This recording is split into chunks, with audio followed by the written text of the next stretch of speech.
Start video. There we go. Hey, all right. Let's do this thing. Hey, happy Monday. Who we have in here? Let's see. We got a couple people jumping in. Awesome, awesome. Hey, glad you're watching. Sorry I got off to a little bit of a late start, getting settled here. I'm in my church office, New Hope Church. Gonna run through a few things. I'm glad you're watching this, whether you're watching it with us live or you're jumping onto this later. I'm glad you're here. I'm excited to bring this teaching. So let me give you a little bit of a background, and then we'll kind of dive in. But just to those of you watching that may not recognize me, may not know me, maybe you've been a while. My name's Luke Kajari. I was there at Bethel Dallas for a season, a few years. Worked for Danny and Diane McDaniel in their business. Pastor Danny has a business, as you know, and worked for him for many years and loved being with him. But a couple of years ago, my wife and I felt a stirring that the Lord was calling us into full-time ministry. Didn't know what that looked like. Didn't know where that was going to be, but we knew that our season was about to change. And so in October of 2017, the Lord opened a door in Abilene, and we walked through it, and we've fallen in love. So we moved in January, and we've been youth pastors at a great church, New Hope Church, the south side of Abilene, and we're loving it. And we're seeing it's amazing, even just being here 6 months, the amount of fruit that we're seeing, the amount of things that are happening that God is just blessing. And it's really amazing to see when God kind of, and it's weird, God kind of dried up my old season, and it felt like the grace lifted on what I was doing before. And then now we've seen an increase in grace and presence on what we're doing. And so just, I could share testimony after testimony of what God's doing in our youth ministry, but it's been amazing to watch. We've just kind of put our hands to the plow and let God move, and it's been powerful. So I'll kind of go through and let me bring you up to speed with what I've been doing in our youth ministry and how this video applies and what I'm going to do with this training. And let me just start off. You'll have to forgive me. I've got the cruds. I think it's a sinus infection. Something is going weird in my throat, my nose. Everything's crazy. I'm also kind of trying to monitor Facebook here too. So, oh, hey, there you are. Okay, Rachel and Robert and Rachel. Let me mute this so I can put it on. It's a little bit of a delay, but man, I'm glad you guys are watching. Okay, we got a good group here. So I'm trying to do both here. Let me actually move this so I can make sure to have a good angle here and see everybody interacting, because I know some of you are on Facebook, some of you are on Zoom. So this will be a great way for me to be in touch, and we'll do. So again, forgive me. I've got the cruds, throat stuff, nose stuff. So I'm going to probably pause to drink water more often than I would like, but it's for everyone's benefit here, I promise. So that being said, let me give you some background on what we've been doing. I have a firm believer in that student ministry should be as much about the parents as the students. And what I mean by that is I have a student in my youth ministry for an hour and a half a week. I cannot fully disciple a kid in an hour and a half a week. I mean, as much of a rock star as I want to believe I am, I just can't.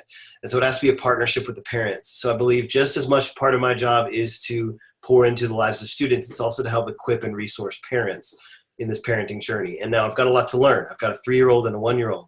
So I obviously do not have the parenting thing figured out. But what I do have figured out is student culture and technology. So if I can leverage those two things that I deal with a lot of and help equip parents in this journey, then I believe I've succeeded in part of my job at least. And so one thing that I'm very passionate about here at our church is communicating with parents and saying, hey, so I send out two different types of communication in our church. I send out event updates like, hey, camp's coming up, this retreat's coming up, here's what we've been talking about in our ministry, those kind of like information driven. And then I send out another update once a month. Usually it's an email. Sometimes it's a video.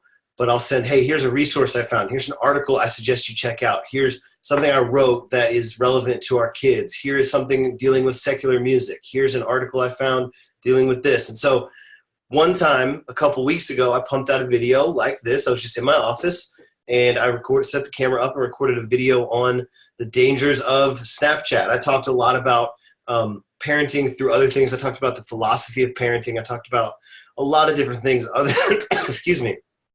than Snapchat, but it was an educational video, and I had parents coming up to me in church the next week and emailing me saying how much value they got out of it, how thankful they were that I kind of opened their eyes to some things. And so this video is going to almost serve as like a part 2 to that. That's going to be I'm going to do it very similarly, but I do want to point you in the direction of that video if you so desire. Let me go ahead and pull up my screen share here. And I don't have my computer laid out in the greatest way right now, so you're going to have to bear with me while I kind of pull this together, figure out what I'm doing here. Here I am talking about technology, and then I'm on the struggle bus when it comes to when it comes to Zoom. Okay, there it is. So I did this video called Your Teen in Social Media, and it was so well received that I knew I had to do a part 2. Then Ashley contacted me about teaching this to our parents at Bethel, Dallas. So I'm here bringing you some similar content I'm going to kind of, some of the lines are going to overlap what I talked about in this video, but this video is on my website. You'll have to watch it to understand what the koala and the helicopter is about. But basically in this video, I'm going to kind of mirror the same format that I did in this one. This one's 20 minutes. This Zoom may go a little longer than that, but I'm going to open it up at the end. But I kind of do it in 3 sections. So I'm going to do it in number 1, I'm going to talk about kind of the philosophy of parenting, a little thought about parenting, a little philosophy that I believe about parenting teenagers through the age of the internet and social media. And then number 2, I'm going to share some kind of practical things to watch out for. Here's some apps, some things to be aware of, just a couple of things, like specific things that you need to be aware of. And then lastly, I'm going to share some resources. I'm going to share some things that kind of help you along the journey. And so that's what I did in that first video. It was very well received. And so the Bethel Dallas team asked me to kind of teach a similar thing. So this is going to be a continuation of that. Like I said, some of it will overlap, but some of it will be brand new stuff. So, hey guys, jumping on. That's awesome. Daniel, Blaze, glad to have you guys. Again, we'll do Q&A. I'll probably pause at the end of each section and open it up for questions, and then we'll have questions at the end as well. Let me make sure I have that figured out the right way. Okay, so the Q&A's working, and then I think I can, yeah, we'll cross that bridge when we get to it. So let me go ahead and dive in here, and I'm going to reference some notes I've got off to the side. So this will be what I consider part 2 of my Your Teen and Social Media teaching. You don't have to watch the other one to understand this one, but that one does lay another foundation and talk about kind of the culture that we're in regards to the internet, in regards to social media. It lays a lot of great foundation that I'll hit on a little bit here. But I want to kind of start with kind of the big theme of today is something we can learn that IHOP, something we can learn about parenting from IHOP. A couple weeks ago, IHOP made an announcement that they were going to change the P in their name to a B, and they were going to be IHOP. They said, our name change is coming. Did you guys see this? Did you watch this? Did you watch this unfold on social media and the internet? I loved it. It was an absolute circus. I thought it was awesome. But IHOP said, hey guys, here's what we're going to do. We're going to change our name. It's the B. The P is going to become a B. Do you have any guesses on what it is? And people all over said, oh, it's going to be breakfast, or it's going to be brunch, or it's going to be, I don't know. People guessed all kinds of things. And then a couple of weeks, like a week ago, they unveil it and they say, oh, the B is going to stand for, does anyone know? The B is going to stand for burgers. We're now going to be the International House of Burgers. And so they decided, oh man, this is going to be us. We're going to be the International House of Burgers. And the internet went bonkers. Everybody lost their mind. Did you watch this? Did you see this happen? This was crazy. I was getting such a kick out of this because I used to work at IHOP. And one thing that people do not think of when they think of IHOP is burgers. People think of a lot of things: omelets, pancakes, eggs, breakfast. I mean, there's 1,000 different things that IHOP is known for, but burgers is not one of them. And so I was with the rioting crowd who were holding pitchforks and torches and saying, how dare you change your name to IHOP? No one will ever take you seriously. You're a fool, right? And so it was just it was hilarious. It was funny. Come to find out, oh, we're just kidding. That wasn't real. That was just a marketing stunt, which call it what you want. People are talking about it. But the thing is, a lot of us do that in our parenting. And again, disclaimer, I'm just parenting toddlers. I haven't parented teenagers yet. So I don't have a ton of great experience. But I've worked with teenagers for a while. I've done a lot of different capacity level of work with teenagers, and I understand how they think and feel and some of the things that we can do to help navigate them through this stage of life.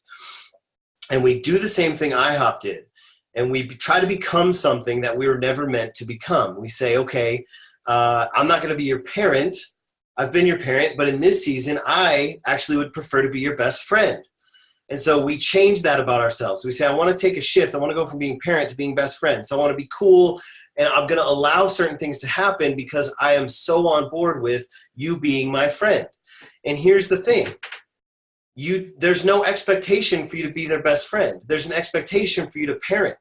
There's an expectation for you to lead your home. There's an expectation for you to do the thing that God has called you to do, which is parent and lead. And that doesn't always mean being best friends with your teenager. And so this teaching, this webinar will kind of lead you down a path that could involve making some tough choices and could involve you not being friends with your teenager. But like IHOP, you never meant to serve burgers as your main thing. You're meant to serve pancakes. Don't try to switch it up. Don't try to be a best friend. Be a parent. And so don't switch the P in parent to a B in best friend. Be a parent. Be strong. Be firm. I know a lot of you know that. I'm kind of preaching to the choir, but I don't want you to have the attitude that in order to relate to my teenager, I need to jump on and be in this technology boat with them and not be monitoring it, but just being on board and connecting with them. You do need to connect and be on board with some of the apps that they're a part of, but not to become their best friend. Be IHOP.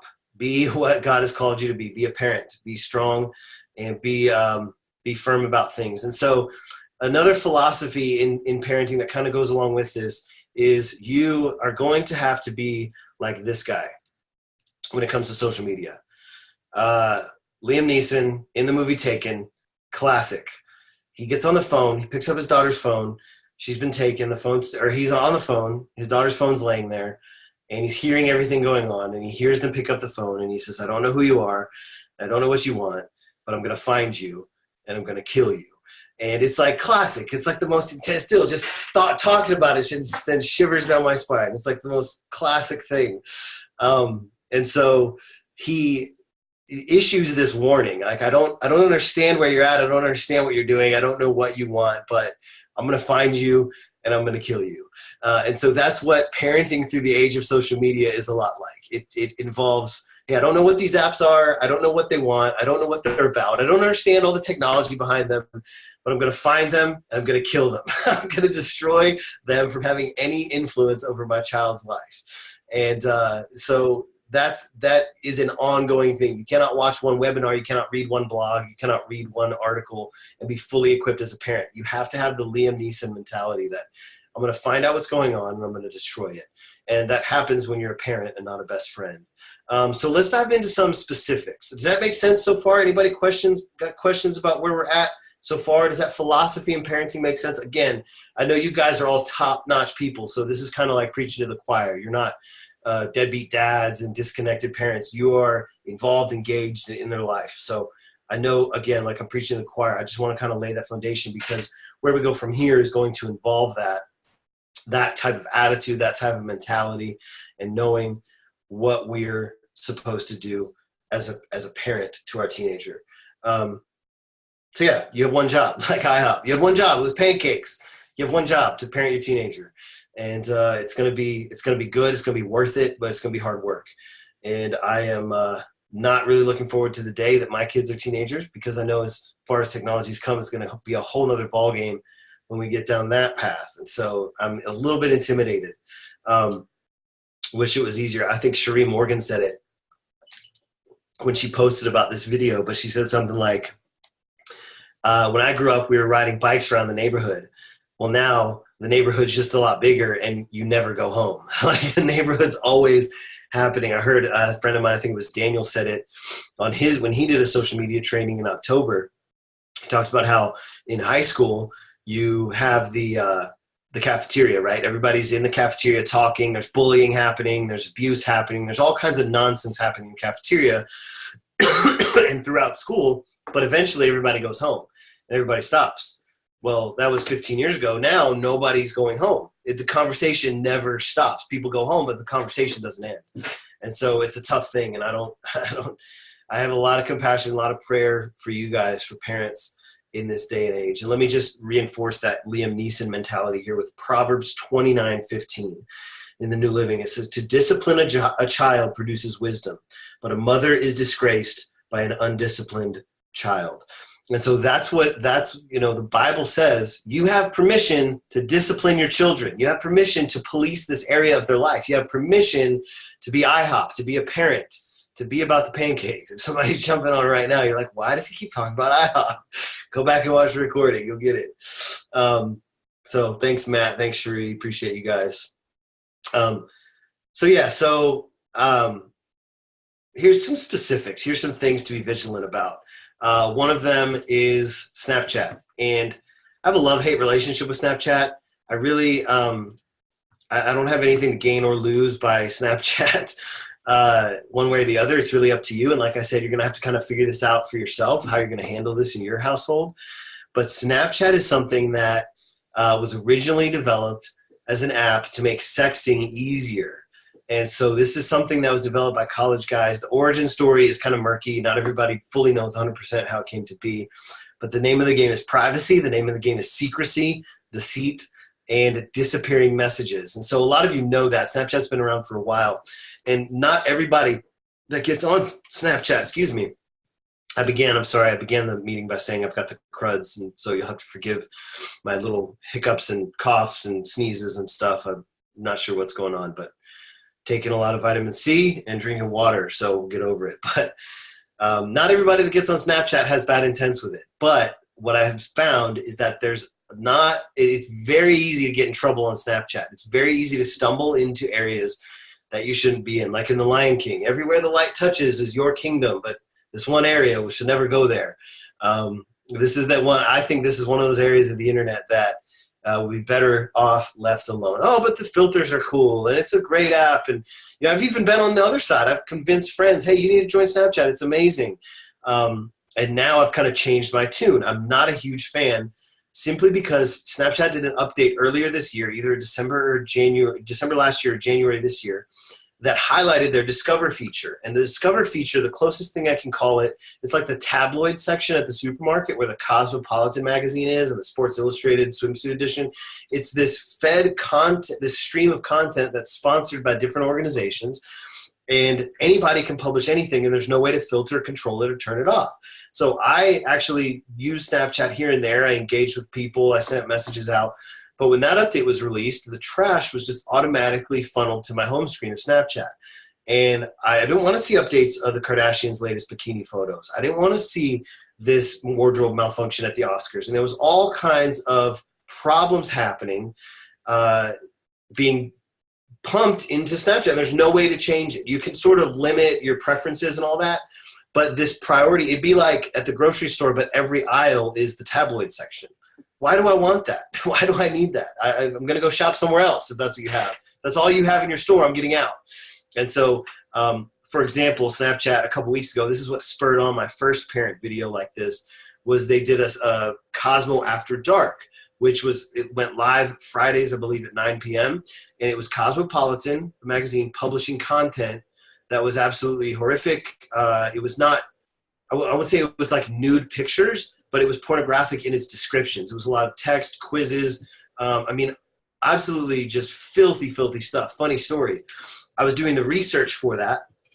I was researching exactly what it involved and what was in this Cosmo After Dark channel. And I was kind of like reading blogs and articles.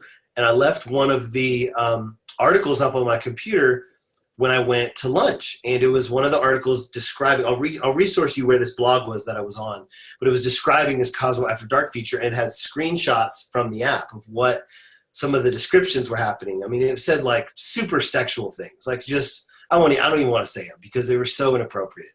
And I left it on my computer.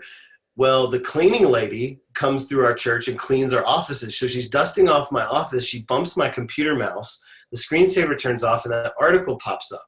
And so she thinks, man, this guy, what is this pervert looking at, right? So she actually goes and tells my senior pastor, hey, I don't mean to be a snitch, but here's the thing. your youth pastor is looking at some really inappropriate stuff on his computer. And so my pastor comes to me and says, hey, so-and-so just told me this. Can we talk about this? And I said, oh, yeah, let me show you. So I showed him my outline for the parent video. I showed him the articles. And I wasn't even on Cosmo. I was just on an article that had a screenshot of the Cosmo section. And it was bad. And so it became this joke now, like, oh, don't bump Luke's mouse if he's working on a video, like what's going to be on there? But there was a lot of stuff on there that's just horrific. And so even though, now update, Snapchat has pulled that Cosmo After Dark feature, there was so much backlash from parents that they pulled it. But I will say this, that doesn't make Snapchat any better. The Discover content section is still pretty awful. It's still pretty sexual, pretty graphic. And although you couldn't maybe not call it pornographic, but there's a lot of sexual and open content that I wouldn't want my 12, 13, 14-year-old daughter seeing or son seeing. So those are some of my thoughts on Snapchat. And some of you may remember in the past I've had a different attitude about Snapchat, but this new update really did it in for me. Another thing I want to talk about, another specific, and this will be the last specific I'll bring up, but just to see here, let's go to this one. Unless you guys bring up any more specifics, this is another thing I want to talk about because this is probably too little too late because this has been out for a while now already. But I want to talk about 13 Reasons Why, and I want to just go through some thoughts about this. I'm not going to spend a ton of time on here, but I think it's important for you to know about and know about how you approach your teenagers watching it. When the second season came out, we actually had about a 20-minute discussion in our youth ministry about it, different students talking about it, and my recommendation was don't watch it. Kids should not watch it. I will tell you, I watched season 1 about a year and a half ago, and I watched all of season 2 when it came out. And season 2 is awful. Season 1 is actually eye-opening, talks about suicide, talks about some things that in reality we think is too severe and too graphic, but in reality kids are actually dealing with it maybe even on a deeper level than what we would like to admit. So 13 Reasons Why is, for those of you that don't know, excuse me, it's a show following a girl who committed suicide and left behind 13 tapes explaining why she did it and who was involved. And so it's very graphic. Netflix produced it. It's on Netflix, and that means it's kind of like the Wild West. They can do whatever they want. There's no real rating system because it's not going to theaters. So it's streamed straight to your TV. A parent in my church approached me and said, hey, my son, we'll call him James, James was watching 13 Reasons Why on my Netflix account. What should I do about that? And I said, well, I have told your son not to watch it. And he said, okay, I'm just going to change the password. And I'm thinking, okay, yeah, you could change the password, or we could have a conversation about it. Talk to your son. Talk to James about why this may or may not be a good idea. And so here's some things, and I'm a part of some youth ministry groups on Facebook and some networks and some like mentoring group type of things. And what we came up with kind of there's a list of thoughts about season 2. Season 2 dives into more of the story about why the suicide was committed, about some of the details behind what happened. Extremely graphic. And so this will be some spoilers, but I'm going to count on the fact that you guys probably won't watch it, or if you do, it's to kind of lead your student. I will say a lot of the topics are extremely on point, like it's very relevant to what's happening in our students' lives today, but it's a little bit more than I want to watch on Netflix, you know what I'm saying? So here's a couple of thoughts. This is not a show for kids or young teens. It portrays even more extreme events than the first one did. If you want to watch it with even your mature teen, pre-screen each episode. The show this season, it tries to glorify suicide much less than in season 1. Season 1 was criticized because it was almost like it was glorifying suicide as a valid way out. And this season doesn't do that, but it still misses the biggest impact of suicide. This is another point in here that we came up with. Once a person is gone, they're gone. Once they commit suicide, they're done. And in the show, Hannah Baker kind of returns through some visions and like almost not a ghost, but almost ghost-like. And it's not the reality. The reality is when someone commits suicide, they're gone. So they almost create this false reality that someone can live on in our minds, and that's just not true. I will say that the creators of the show really, they tried to capture the voice of this generation of what's happening in our high schools. And for the most part, they did a pretty good job. They did their research. They give a lot of good insights for adults. One of my problems is there's no God. There's no mention of God or church or religion. And it shows all these different students interacting in multiple different ways, but there's no church. And I wonder almost if that would be different, if that's like, oh, what if, like what's that show, It's a Wonderful Life? Like, what if you were never born? What would your life look like? It almost, like, I'm wondering how the situation would have been different if there'd have been active Christians involved, if there'd have been, and I know it's fictional, but that's another interesting note. Let's see here. There's some information in there. There's some graphic scenes of rape in multiple ways, and then some school shooting stuff, which is nuts, but also tough. It's good that they dealt with it, but again, it's just the context is too graphic.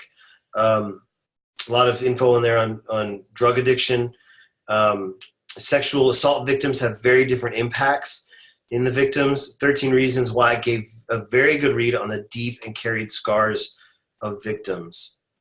And then there's a lot of pressure about sports teams and stuff. And then I don't know, the biggest thing, and there's a lot of, I can give you some of these other details, but I don't want to take too much time. The biggest thing is there's just a lot of representation of this generation. It's kind of funny. After the first season came out, let me just finish my thought. There's a lot of good representation on what this generation is really dealing with. However, I don't believe that our teenagers need to watch that show. I think that we need to watch it as parents and as youth workers. I think we need to understand what students are dealing with. But I would not, again, let my teenagers watch that show. I don't think it's appropriate on any level. So again, this may be irrelevant because it's already been out for a couple of weeks, so I may be too late to the game. When I was first asked to do this Zoom teaching, it was one of the top things in my mind to talk about because it had just come out. But now it's a little bit late. But I will tell you this. I had watched this show when it first came out, the first season, like 2 years ago. And I wasn't in youth ministry. I was working for Pastor Danny at the time. And I had just finished watching it. And then on a Sunday afternoon after church, we were home. My kids were napping. My wife went out to run some errands, and I heard my doorbell go off. So I went to the door, and there was 3 high school girls standing on my doorstep. One of them was crying. They said, "Hey, we're locked out of our grandparents' house. My phone's dead. Is there any way we can come in and charge my phone?" And I'm thinking, my wife's not home. I'm home alone with my little baby kids sleeping. Tell you what. Here's some ice water. Here's a charger. You can sit on my front porch and charge your phone. And I shut the door. So they sat on my front porch for like 45 minutes and charged their phones. They called somebody to get a ride, but they had to wait a little while. My wife came home, and we let them in, and we fed them, and we were just talking. One was 14, one was 16, and we were just talking. And I said, "Hey, question." I said, "I just finished watching 13 Reasons Why. Have you seen it?" And they went, "Oh my gosh, yes." And I said, "Okay, talk about it. Share me your thoughts. Tell me about what you think." And they said, "Oh, that's my high school in a nutshell." I said, "Really?" They went to, I think, either Northwest or Byron Nelson, and in the Roanoke, North Fort Worth area. And they said, "Oh, yeah, easily perfect description of what happens at my school." I said, "Really?" They said, "Yeah." So it wasn't exaggerated. It wasn't too much. They said, "No." They said that.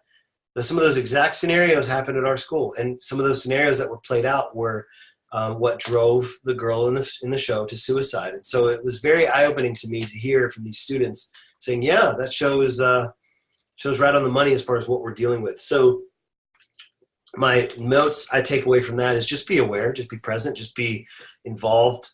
Like I said, I don't think your teenager needs to watch it, but I think that you need to watch it just so you're aware that things are just as bad as the show makes it out to be. And again, that's my opinion. Let me share some resources, and we'll kind of land the plane. Here's some resources that I've found. Again, it's going to take being Liam Neeson. You've got to hunt stuff down and kill it.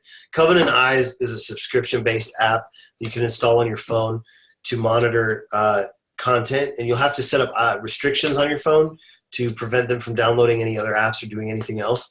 But this is a good app to monitor what they're looking at on the internet, monitor what's in their apps, and you get emails if anything's flagged. It's just something that if you want to have that Liam Neeson-like commitment, this app will help. And then foreverymom.com, that was actually what I stumbled across when I was looking up that Cosmo After Dark material. I don't think it's a Christian blog. It could be. I haven't dived. I haven't dived into all of her articles, but I read one earlier today on The Incredibles 2, and she talks about The Incredibles 2 and talks about some of the language in The Incredibles 2 that they shouldn't have taken their little toddler to see it because there's a little bit of language, the D word, and I think they say hell in the wrong context. So she just brings up a lot of stuff relating to different levels of parenting. That's pretty helpful. Again, I'm not positive if it's a Christian site, but she's got some cool resources on there. Pluggedinonline.com. A long time ago, this is actually a division of Focus on the Family. I'm not sure if it still is, but it's a great movie and TV show review website where they will screen shows and movies for you and then write reviews about, oh, here's the sexual content in that. Here's the violent content. Here's the spiritual content in that.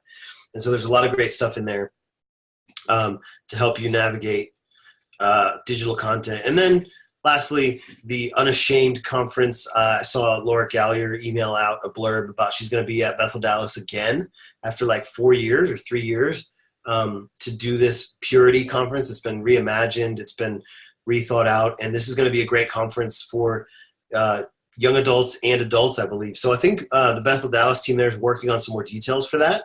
And I'm actually considering loading up a van here from Abilene and coming out for that because I think that would be beneficial. I remember when she did it the last time and it was phenomenal. And so I can't imagine her retooling it and rethinking it and making it even better. So excited to see what that'll do. And then that's pretty much it. If, again, remember there's going to be another Zoom. When's the date? Somebody help me. There's another Zoom soon that we're going to do right here in this same Facebook group. And it'd be awesome if you're on board for that. I still jump on. I know I haven't been a part of Bethel Dallas in a while, but I stay connected, jump on to stuff when I can. Appreciate staying connected with you guys. And, man, you're all amazing people. So thanks for jumping on. Let me see if I can open this up. If we have any questions, I don't think there's too many participants on the Zoom side of things, but if you're on Facebook, July 2nd is the next Zoom. Thank you, Ashley. If you have any questions in the Zoom app, I'll get to those. And if you would rather, let's see, Cherie, if you're on Zoom, if anyone's on Zoom and wants to talk, you can, and otherwise I can answer questions in the Facebook group. I've got that here too. Matt, you agree Snapchat is garbage. Sorry, I wasn't watching these when I was recording. Snapchat is garbage. Angie, thank you. I'm so glad you guys watched. I know in 30, 40 minutes I can't go super deep into a lot of stuff, but I try to just cover a few quick things. I wish I could get more technical, more detailed on some of this, but again, this is an ongoing thing, and I'm continuing to create resources and content for people, so stay tuned. And if you watch my social media once in a while, I'll pump out some additional content. You're welcome, Tanya. Thank you. Matt, I don't know 100%. I know it's not going to be the same topic. It'll be something different, but I know it'll be super helpful and enriching and just really great. I mean, this is cool. I remember when we were first dreaming up this E3 training thing. This was a part of something we're really wanting to help better equip people, and it's cool that that's what's happening. There's just a lot of great stuff being shared here. What am I doing? No. Oh, I almost removed Cherie. Okay, wow. Almost deleted you out. That would have been bad. The Roberts are talking about small groups on July 2nd. Why to get plugged in? Small groups. They are the king of small groups. Kings. Did you talk about video games? No, I did not. That was a good one. We're having a conversation earlier today with Diane and Ashley about Father's Day and all kinds of stuff. And one of the things we talked about was Fortnite. I didn't have that in my list to talk about specifically tonight, but Fortnite, with anything, there's a dark side to it. And I like Fortnite. I actually play Fortnite. I'm awful at it. But about once a month, I sit down and I turn on my Xbox and I just have to play some video games. Yes, I'm 30 and I occasionally play video games. But Fortnite is a lot of fun, and all of the guys in our student ministry, that's all they talk about. And then they do all these dances. There's all this. Fortnite's fun. There's no real blood. It is violence because it's a shooting game, but it's almost like paintball. I mean, in the way that there's not a lot of blood, like you would see in Call of Duty or something. I will say the negatives of Fortnite is that it's an online community and you don't really know who's all there. And so it's like showing up to a party with a bunch of strangers. And if you have a headset and you're talking to these kids, there can be a lot of kids at the party that you wouldn't really want your kid talking to. And so you can either limit the social interaction of Fortnite, which is what I do. I don't interact at all. Again, because I'm awful at the video game, so I don't want to be trash talked. But also because there's just a lot of foul-mouthed kids on there. So I just turn that all off. And I think you can screen it to where you only talk to friends. And you just need to figure that out. If I had a kid playing Xbox, I would be pretty Liam Neeson-ish about tracking it down and killing the things that I knew would be detrimental to them. You can't create a bubble. They're going to have to deal with some of this eventually, but have the conversations. Yes, Matt, it's an Xbox. Use your own Xbox Live and log in for your kids. That's a good tip. That's what I'd do the same. Don't give them their own. Don't give them their own. Use yours. Let me scroll back up just a second. Oh, Angie, we miss y'all too. Bella had a moment a couple of weeks ago where she almost had like this little breakdown because she missed all her friends. We've been making new friends. There's a Mother's Day Out program here we're a part of, and there's a lot of friends her age at church, but she just had this, I miss, who'd you say, Nolan and Eliana and Jed and Everett. She just had this moment where she was breaking down and missing all of her old friends and teachers, and it was so sad, a little emotional. That's why I say I'm not ready for her to be a teenager. I don't know what I'm going to do. Let's see here. Oh, yeah, Robert, Ray, I'm assuming, Rachel, that's you. The mom blog that I mentioned, the everymom.com, foreverymom.com, that's great because things will pop up there that you may not even be aware of. It's a good way to kind of stay aware of what's going on without having to call me or have me host a Zoom every time.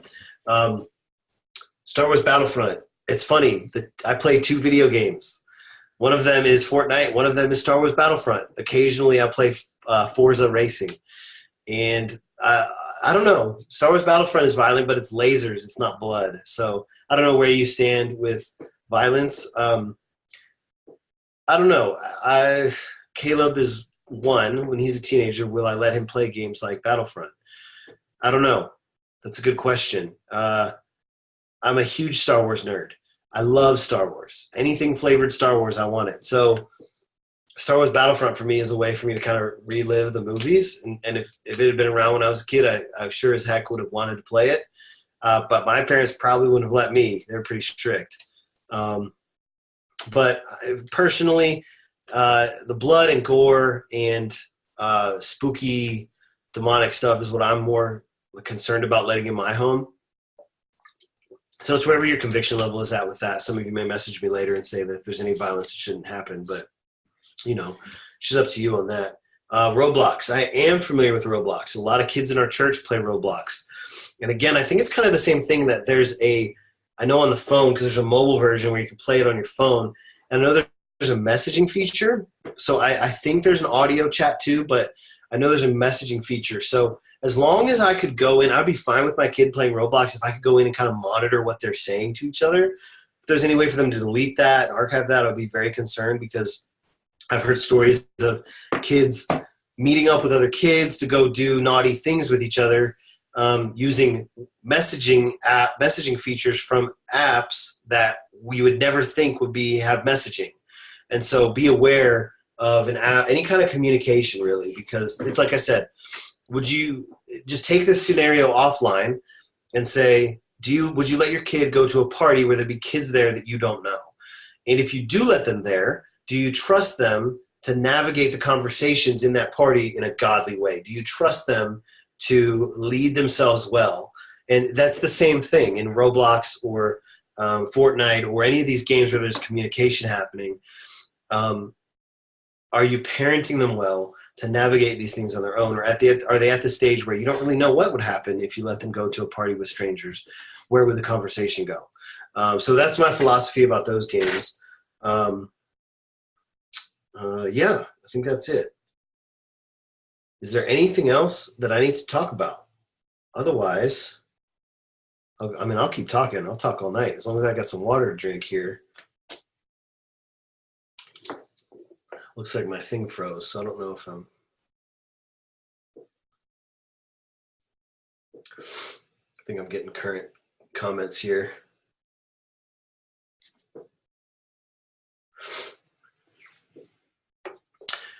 All right, guys. Well, it's 9:43. I know I started a little bit late, but I hope that was helpful.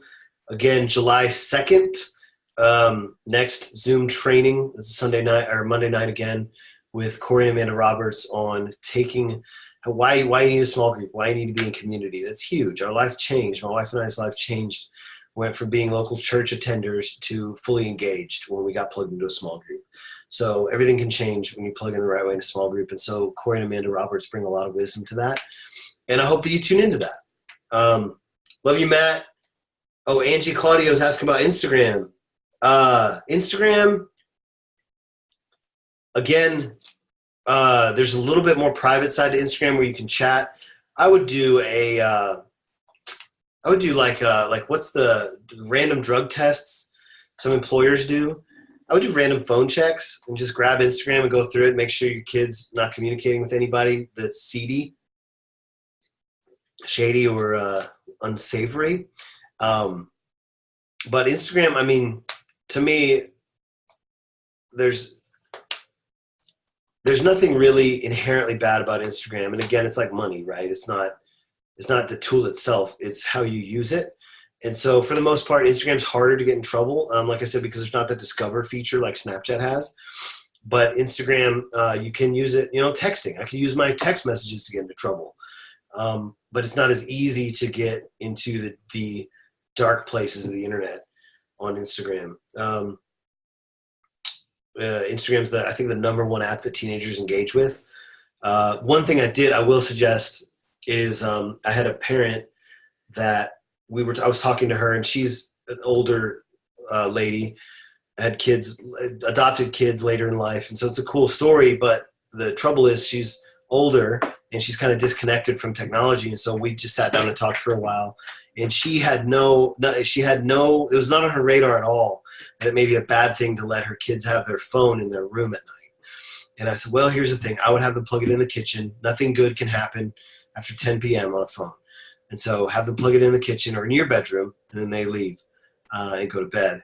And so that's something that, again, just being aware, just understanding unsavory, yes.